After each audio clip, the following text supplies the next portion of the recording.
Ronald Ellison Jr. feared he wasn't destined to lead a life of worth, but that didn't stop him from trying. After years of struggle, he found within himself the desire to pave his own path.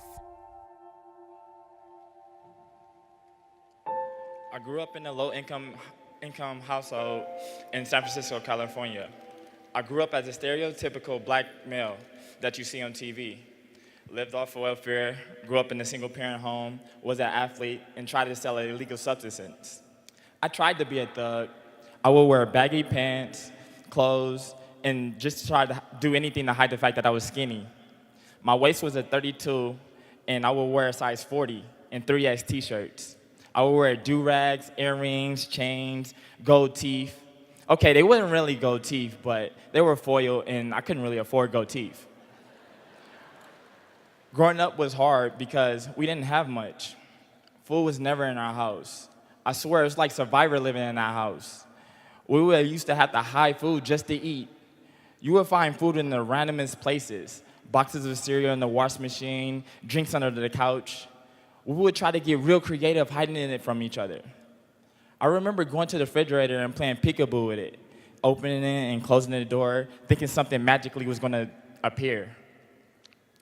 But starting when I was 8 years old, my mom would tell me all of our financial problems.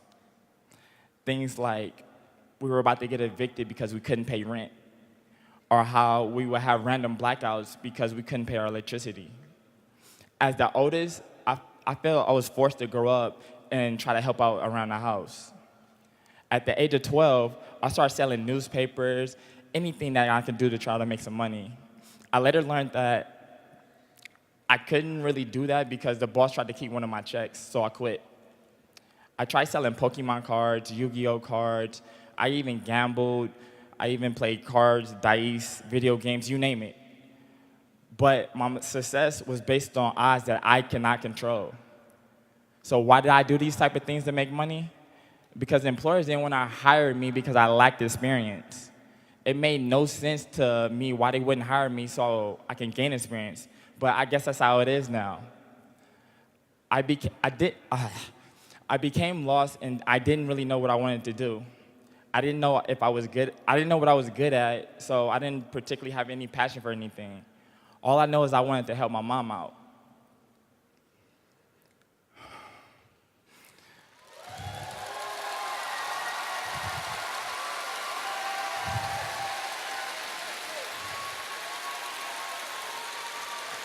She was stressed. She was stressed out. And at one point of frustration, she told me she wished she never had me. And as a child, that hurt me to the core. I felt I wasn't wanted. I always felt I was a burden. I felt I didn't belong anywhere. And I didn't fit in anywhere, and everything that I did was just a problem for everybody. I never felt I had any friends because they will always leave. They either moved away, they either was locked up, or they died. I felt cursed, like I was meant to live a miserable life. I didn't even feel safe in my own neighborhood growing up. I remember always hearing gunshots in the distance. I remember one day when I was walking to the candy house, something a kid should be able to do. And I remember hearing a loud noise. Bang! A gust of wind flew by me. And I didn't know what to do. My body became paralyzed by fear, and I heard it again. Bang! And this time my body reacted, and I started to run fast. I was only 15 years old, and I was being shot at. At that moment, all I could think about was living. And I ran. I ran as fast as I could, and I eventually made it to safety. Growing up in those type of circumstances, they change you. It makes you less fearful of death. And I honestly didn't even see a future for myself. I didn't know what I wanted to do in life, but I didn't see myself living past 18. But something wonderful happened to me in May of 2010. A friend reached out to me and asked me to come support her business and come to a presentation. And that presentation happened to be a USANA presentation. I was interested, and that's when I got started because I had nothing to lose. It wasn't easy in the beginning. In fact, it was really hard. Only made about $200 a month, and most of that went to gas to get to and from trainings, presentations, and meetings.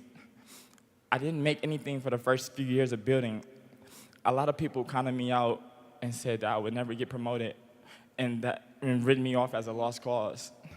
Honestly, I started to believe them and thought many times of quitting.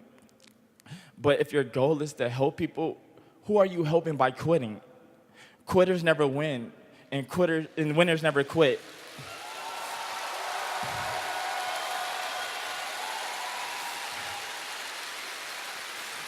Champions are made from something deep within themselves, a desire, a dream, a vision.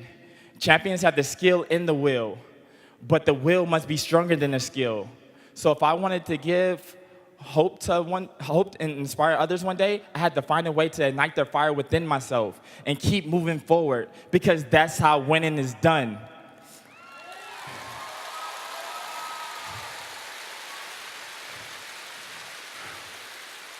I had been to USANA's international conventions. I heard the amazing success stories, and I knew if I could stick in it long enough, I could be successful too.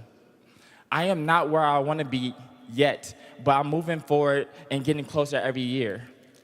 I have hope in my future now. Before, I didn't know if I would live past 18. It's a blessing to be here today, because statistically, me living in the neighborhood that I live in and being the age that I am, I should not be here today. Statistically, I should be locked up or dead. I believe my USANA family saved my life.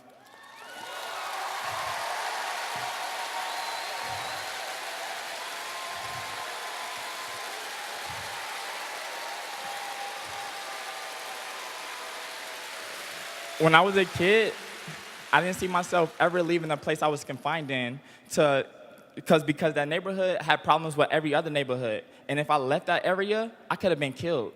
It was that bad. But today with USANA, my life is so much different.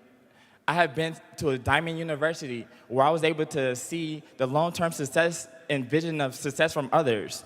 I had hope for my future. I was able to go on a USANA cruise where every day I got to wake up in a new country. Not a city, not a state, but a country. And that's exciting to say, because not a lot of people can say that. I won an all-expense-paid trip to Sanaviv for donations to the True Health Foundation through the raffle that was given in 2012 International Convention.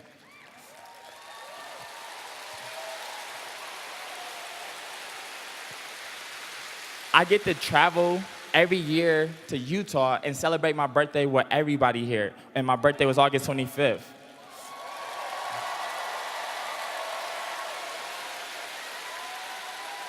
And now when people ask me how I celebrate, I tell them I get to party with thousands of people from 19 different countries.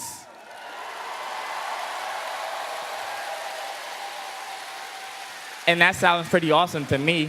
I now have a voice. I have the opportunity to represent USANA and share their vision with each person I meet.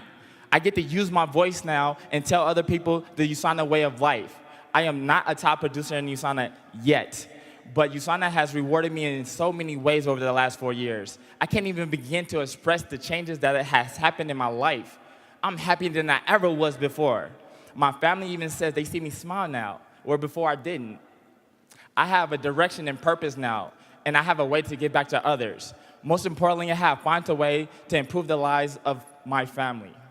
I work hard, and I can work hard and say someday poverty ends with me. And that's exciting to think about. To know I have the power and the difference in my life to help the lives of the people around me, my once inner flame that has been reignited, and I'm ready to go out and make a change in the world. Thank you. Thank you, USANA. And a special thanks to my teammates and the entire USANA family. And a special thanks to Next.